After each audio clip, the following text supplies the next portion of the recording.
पुरंदरपुर में एक ब्राह्मण रहते थे।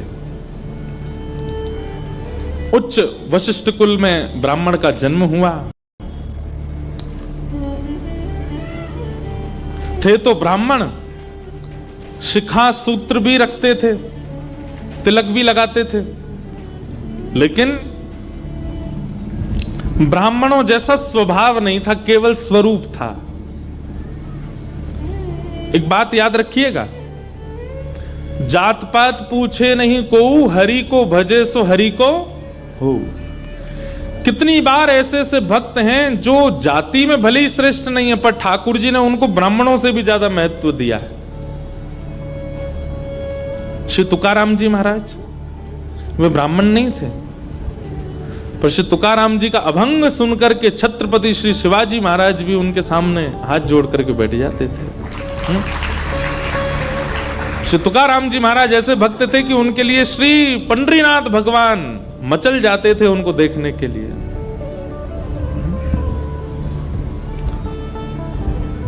चोखो मेला पंढरपुर के पास भक्त हुए, उनका चरित्र मैंने कहा है। कैसे अद्भुत भक्त, श्रेष्ठ जाति के नहीं थे संसार के लिए, पर ठाकुर जी के लिए।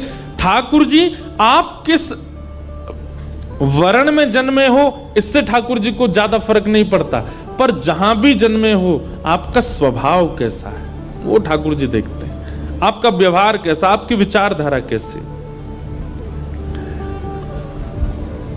तो ये उन भक्तों के लिए जिनका स्वभाव अच्छा नहीं है, जिनका व्यवहार अच्छा नहीं है, जिनके विचार अच्छे नहीं है, वो भक्त बहुत ध्यान से सुनिएगा इस कथा को। तो पुणे के पास में एक गांव है पुरंदरपुर, वहां पर एक ब्राह्मण रहते थे। स्वरूप ब्राह्मणों का था पर स्वभाव वैश्यों का। वैश्य मतलब हमारे बनिया भाई लोग, उनके जैसा उनका व्यवहार था। कैसा? व्यापार करते थे, धन देते थे, उस पे क्या बोलते हैं उसको, ब्याज पे, ब्याज पे धन देते थे लोगों को। और अपना गल्ला खोल रखा था, गल्ले पे बैठते थे। ब्राह्मण का नियम है संध्योपासन करना चाहिए, यज्ञ करना चाहिए, अध्ययन करना चाहिए, ग्रंथों का अवलोकन करना चाहिए, पर ये सब कुछ नहीं करते थे। सुबह उठे, केवल तिलक लगाया, स्नान करके चोटी शिखा बांधी और सीधे अपने गल्ले पे पहुंच जाते थे। उनको दिन भर का यही क्या देना है देते रहो। और इन सबके साथ साथ महाकंजूस, खूब धनवान थे। भगवान की कृपा से उन पर ब्याज का इतना धन आता था कि वो पूरे पुरंदरपुर गांव को अकेले भोजन करा सकते थे। पर इतने कंजूस थे, इतने कंजूस थे, दूध में अगर मक्खी भी गिर जाती तो दूध छान के पी जाते थे। और मक्खी को यूं पकड़ करके उसके भी 2-4 बूंद छींटा जो दूध के होते थे उनको भी लेके पी जाते थे। दूध का क्या बिगड़े, इतने कंजूस। और कंजूसाई की हद तो तब पार हो गई, उनकी पत्नी का नाम था सरस्वती देवी। क्या नाम था? तो सरस्वती देवी जो थी, उनके पिताजी ने इसीलिए ब्याह किया कि भाई ये विप्रदेव जो हैं बड़े धनवान हैं, बेटी खुश रहेगी हमारी। तो सरस्वती देवी का ब्याह हो गया। उनकी मां ने, पिता ने जितने गहने दिए, ब्याह के अगले दिन ही, सब लोग इधर देखो, बहुत ध्यान से सुनो कथा। ब्याह के अगले दिन ही सवेरे सवेरे ब्राह्मण देवता उठे, देवी सुनो, सबरे गहने उतारो अपने। बोले क्यों? अरे देखो कितनी अच्छी नक्काशी की है इसमें, कितने अच्छे से तुम्हारे कुंडल बने हैं, कितने अच्छे तुम्हारे गले के हार बने हैं, हाथ के तुम्हारे बढ़िया कंगन कड़ूला, रोज पहनोगी तो घिस जाएंगे, उतार दो सबको। पत्नी ने भारी भारी सामान सब उतार दिए, कानों के कुंडल, नाक की बाली और गले का एक मंगलसूत्र रहने दिया, हाथ के कंगन रहने दिए, पैरों की पाजेब और पायल रहने दी। लेकिन पुरंदर ये अपने ब्राह्मण देवता जो थे, इनको वो भी अच्छे नहीं लगते थे। रोज अपनी पत्नी को, क्यों इनको पहन के घूमती है, उनको दे दो, अंदर तिजोरी में रख दूं मैं। पत्नी कहती है तो सौभाग्य है, ये तो पहनने दिया कीजिए। महाराज कहते कहते 6 महीना हो गए, रोज टोकते। अब तो ये स्थिति में आ गए कि पत्नी के हाथ का भोजन नहीं करते थे। वो रोटी बनाती, बोले मुझे नहीं पाना, और अपनी दुकान पर जाके वो दुकान के बालक से कहते अपने घर से बनवा ला। दोनों भावना थी, एक तो नाराज थे पत्नी से कि गहने क्यों नहीं उतार रही है, दूसरा बढ़िया है घर का आटा बचेगा। इतने कंजूस। पत्नी बोली क्या करे, रात में बोली आप कैसे मानेंगे, बोले ये उतार दो जितने पहन रखे हैं। उसने कान के कुंडल भी उतार दिए, हाथ के कड़ूला भी उतार दिए, पाजेब भी उतार दी, गले का मंगलसूत्र भी उतार दिया। सब बिल्कुल कोरी हो गई बेचारी। केवल नाक की एक नथ रहने दी उसने। बोले एक तो रहने दीजिए, कम से कम इससे पता तो चले कि मैं सौभाग्यवती हूं। भाई सारे गहने उतार देना मां के लिए अशुभ होता है। पतली सी एक नाक में वो नथ भी नहीं थी, छोटी सी एक कील जैसी थी। उसके लिए भी बोले कि रात में तो उतारी दिया करो इसको भी। इतने कंजूस। सब उतार दिया। पत्नी बेचारी साड़ी में और केवल एक नथ लगा करके मांग में सिंदूर भर के बिंदी लगा के वैसे घूमती थी। शादी ब्याहों में जबरदस्ती नहीं जाते थे। एक दिन पहले अपने आप को बुखार में हूं ऐसा बोल देते थे, क्योंकि गहने निकाल के देने पड़ेंगे, पहन के जाएगी। इतने कंजूस। कभी कभी जो व्यक्ति अति में संसारी होता है ना, ठाकुर जी को उस पे भी बड़े मजे आते हैं देखने में। ठाकुर जी कहते हैं, मतलब एक बात हमारी सुनना बहुत ध्यान से, इधर देखना सब लोग। कई लोग ऐसे होते हैं, और आजकल ज्यादातर ऐसे होते हैं कि भक्ति में भी हैं और संसार में भी हैं।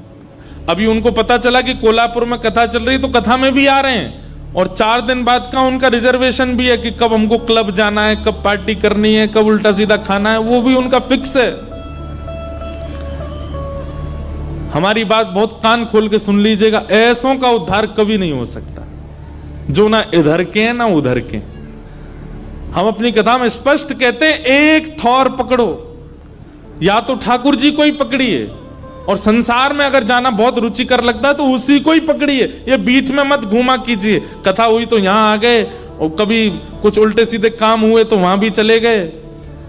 अब पी भी लेते हैं, खा भी लेते हैं, कथा भी तो सुनते हैं। ऐसों का तो कभी उद्धार नहीं हो सकता। इसलिए एक ठौर पकड़ो, या तो वहीं के ही रहो, पूरे खाओ पियो आनंद करो, या फिर कथा के ही रहो। वैष्णव हो जाने का कम से कम इतना तो आप पालन कर सकते हैं कि जहां भगवत चर्चा नहीं है, जहां भगवदीय लोग नहीं है, जहां पर ऐसी व्यवस्था नहीं है, वहां से थोड़ा परहेज करो, वहां नहीं जाना है। आपको क्या पता कौन सी व्यवस्था, कौन सा भाव आपके चित्त को परिवर्तित कर दे। तो इसलिए हमारी प्रार्थना है, ये बीच के मत रहिए, इधर उधर घूमते रहते हैं। एक तरफ जाइए, एक तरफ पकड़िए। संसार अच्छा लगता है तो पूरे पूरे जाओ वहीं पे।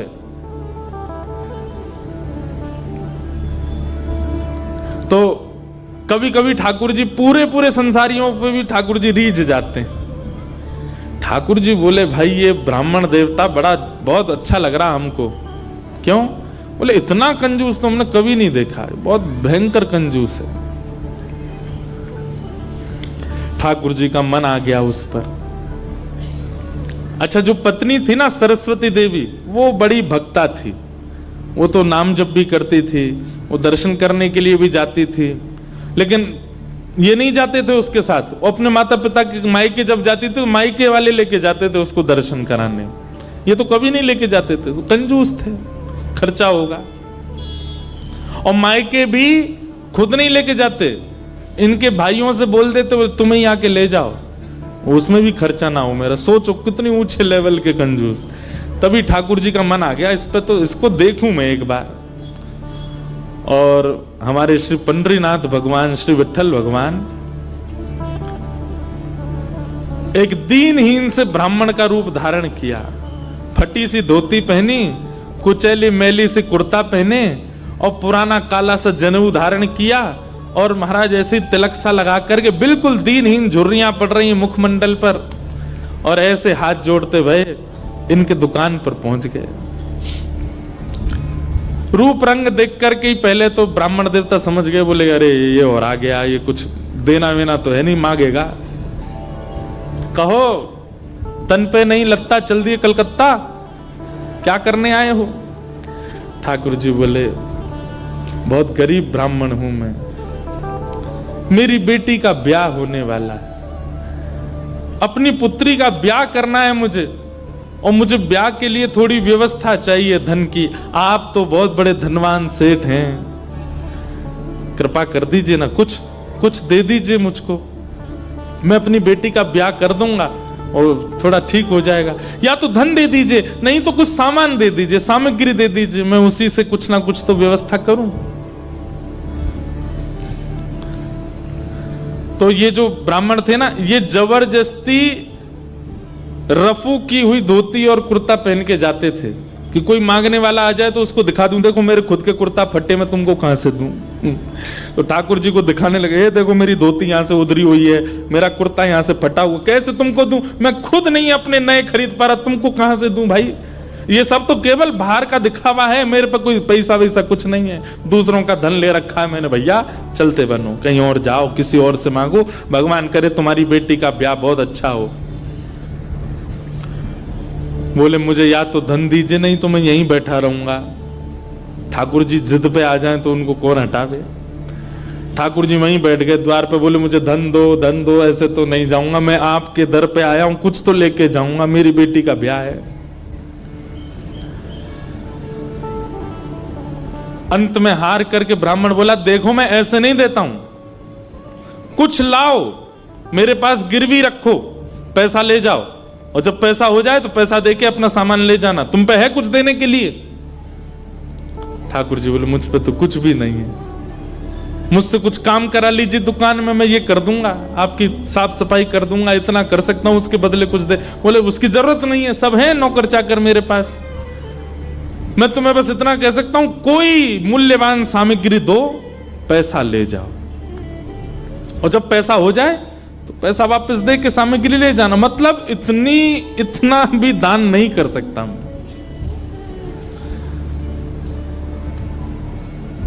ठाकुर जी बोले ठीक है, मैं जाता हूं, कुछ ढूंढ के लाता हूं।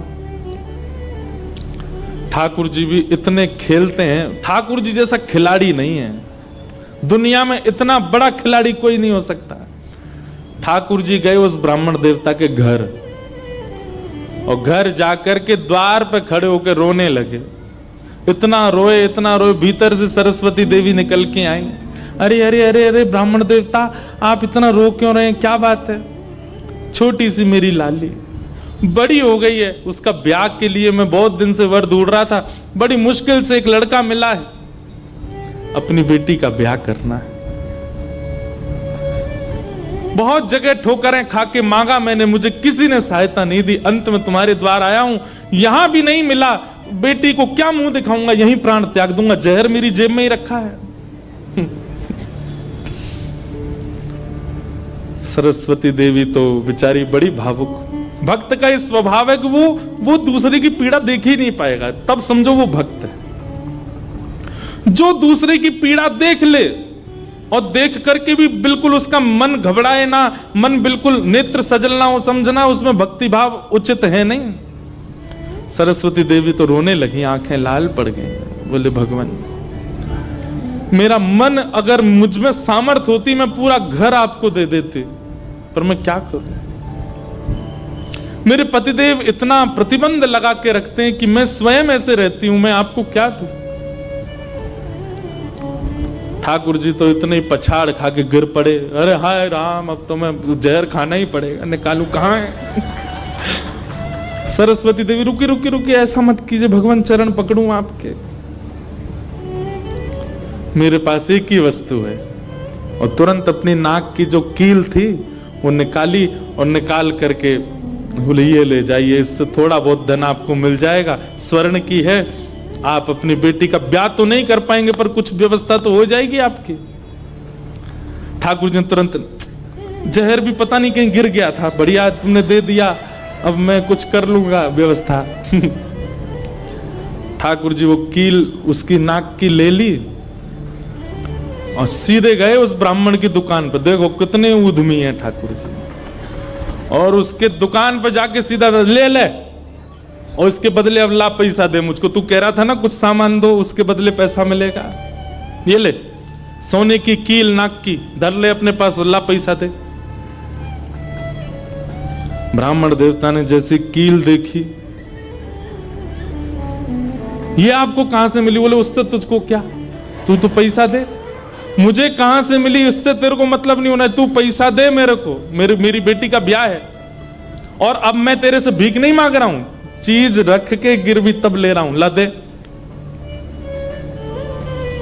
बेचारा फंस गया। वो क्या करे, वो 3-4 बार सोचे, बोले मिली कहां से? बोले तू मत सोच, मुझे पैसा दे। कील उसने तिजोरी में अंदर रखी, ताला लगाया, और उसका जो धन होता था वो धन ठाकुर जी को दिया। ठाकुर जी ने जेब में धरी, निकल गए वहां से। ब्राह्मण ने अपनी भुजा ऊपर करी, बोले इसको बताता हूं, ये बहुत दानवीर बनती है अपने मन में। मैंने इसको बोला था एक कील पहने, वो तो बहुत अच्छी कृपा मुझ पर ठाकुर जी की, जो मैंने इसके सारे गहने उतरवा दिए, नहीं तो सब दान कर देती। एक कील छोड़ी, वो भी दान कर दी किसी को।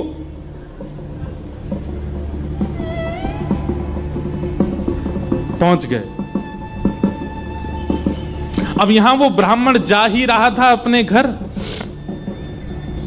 उससे पहले दुकान का जो मुनीम था वो बेचारा सरस्वती देवी को बहुत मानता था, कभी कभी सहायता कर देती होंगी उसकी।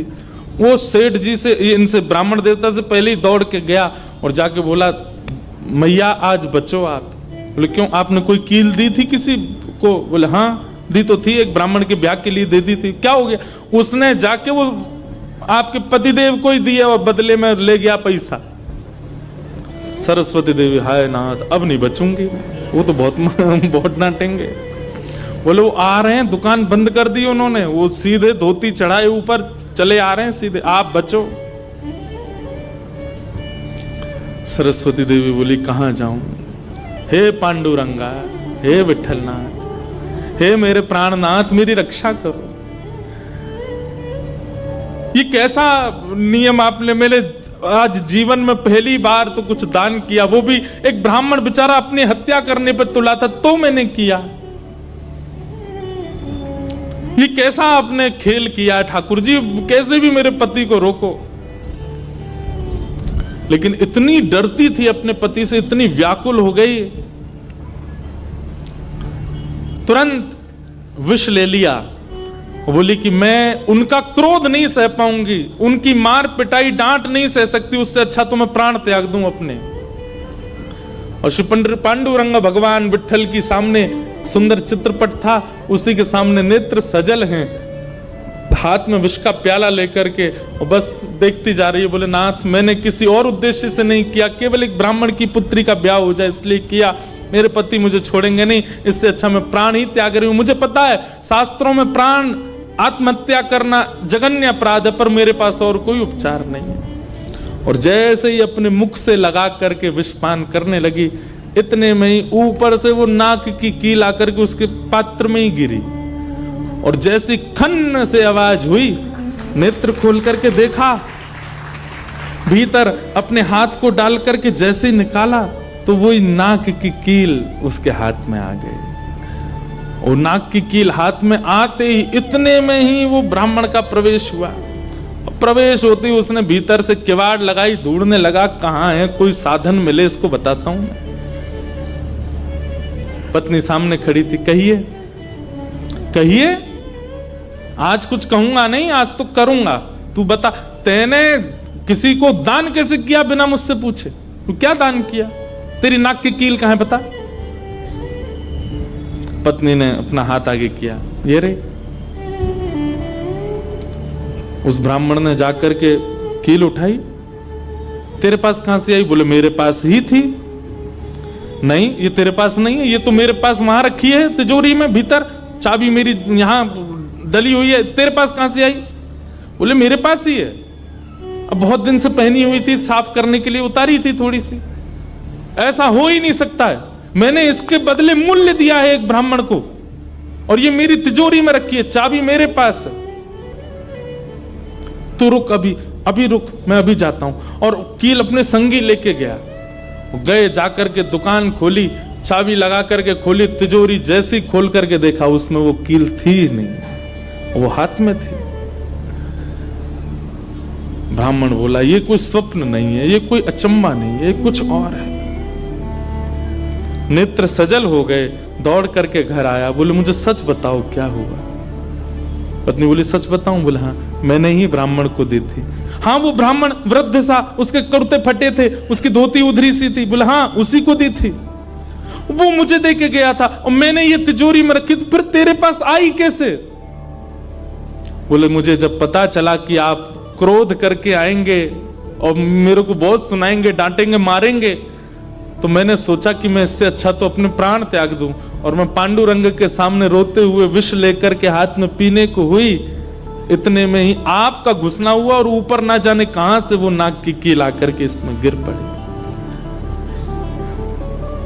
ये किसी और ने नहीं, और वो ब्राह्मण कोई और नहीं, साक्षात पांडुरंगा ही थे, वही आए थे,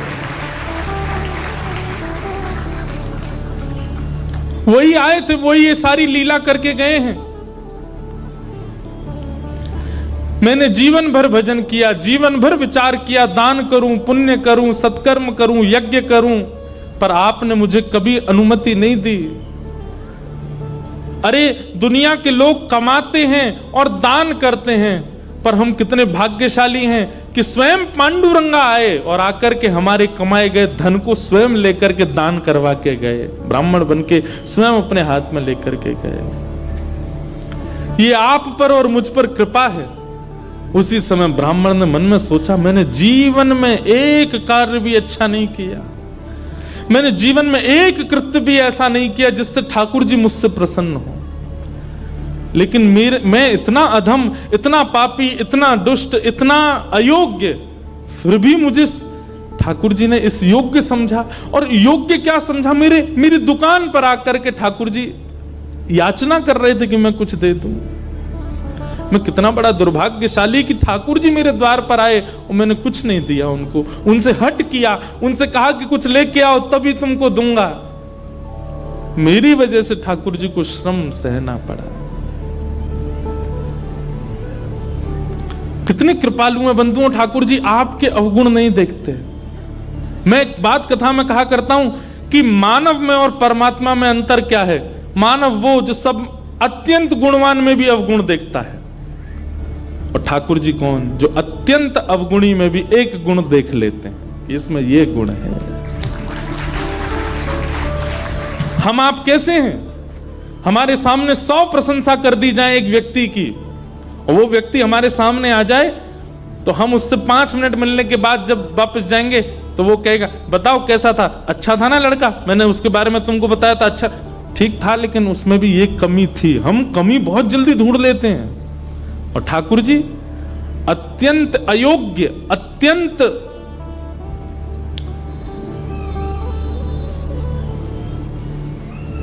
विचलित व्यक्ति में भी एक गुण खोज लेते, इसीलिए वो ठाकुर जी।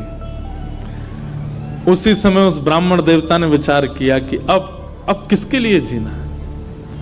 अपनी दुकान बंद कर दी, दुकान को बेच दिया, घर को बेच दिया, और पत्नी के साथ आ गए श्री पंढरपुर। और पंढरपुर में विठल भगवान के आगे आकर के बहुत रोए, याचना करने लगे, नाथ मेरे दुकान पर आप खड़े हो गए आकर के, और मैंने आपको इस प्रकार से दुत्कार दिया, इस प्रकार से आपको कर दिया।